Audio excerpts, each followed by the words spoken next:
So hey guys, with the wood heat season starting to show up here, thought I would team up with Chris from the B&O Craftsman channel and do a little bit of a comparison. Everyone's setup's a little bit different, everyone's challenge is a little different, so we tried to find a few differences in our areas, highlight them, and then talk about a few tips to kind of go along with that.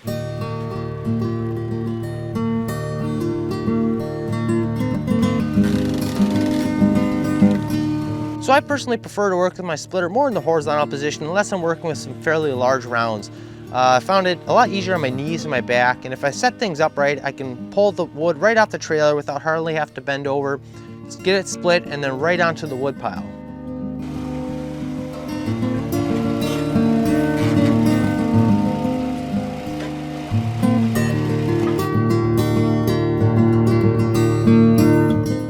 So my way of splitting is different from Eric's, but I just find it easier to bring the piece of wood up to it and let the splitter come down on it versus this way. That way when it falls, I don't have to reach to grab it.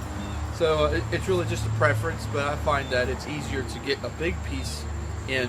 For instance, if you get a piece that maybe is like 18-20 inches, you could just roll it over to it versus having to try to hoist it up here.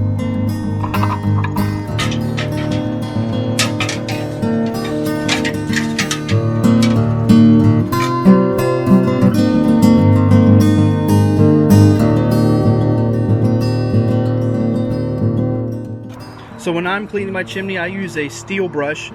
Mine is actually 8-inch square, so I have an 8-inch square brush. You can get round brushes, 9-inch, 10-inch, whatever the size of your flue is.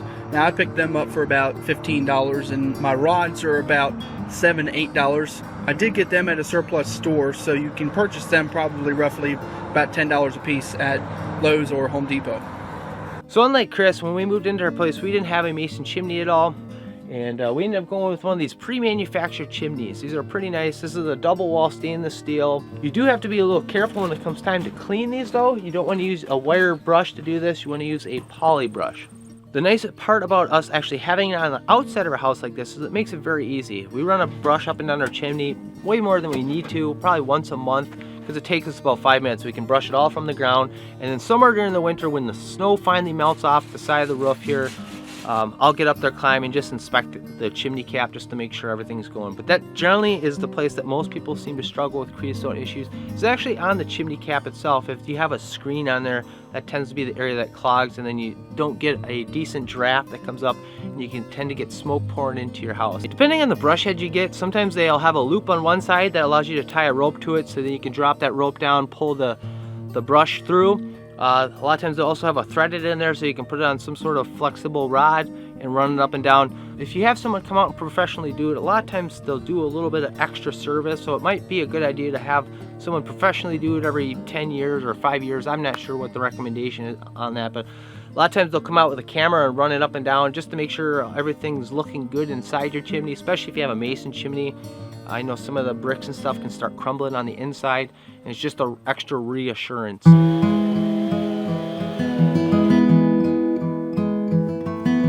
Because of my limited space I have here at the house, my way of storing wood is somewhat limited.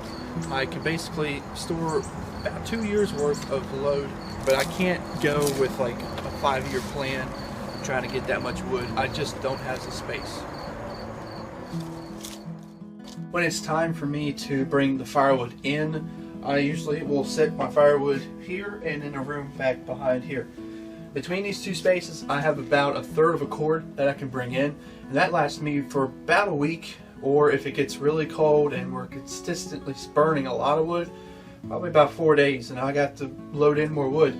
And also, anytime I'm going outside, I'll try to bring in a load with my arm or just something so I'm not wasting a lot of effort coming in with absolutely nothing in my hand, especially when I'm walking right by the firewood. So you can see space isn't really an issue for us. We keep a 2 to 3 year wood supply. Whatever we're gonna burn for the up and coming winter, we end up putting in our pole barn, kind of our wood shed, I guess you could call it, to help keep it protected.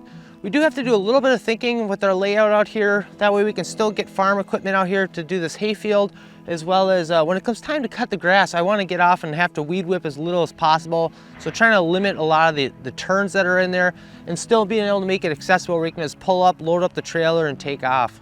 So wood heat is a pretty dry heat. That's part of the reason a lot of times you have to run a humidifier during the winter.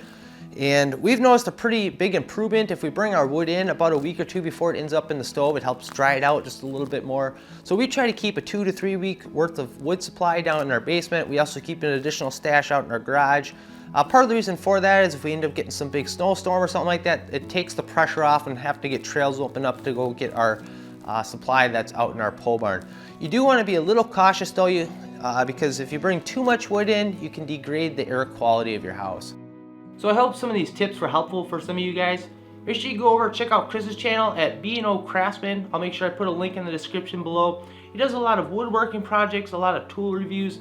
Just got a lot of great content over there. So anyways, I hope you guys enjoyed the video, and we'll see you on the next one. Thanks for watching.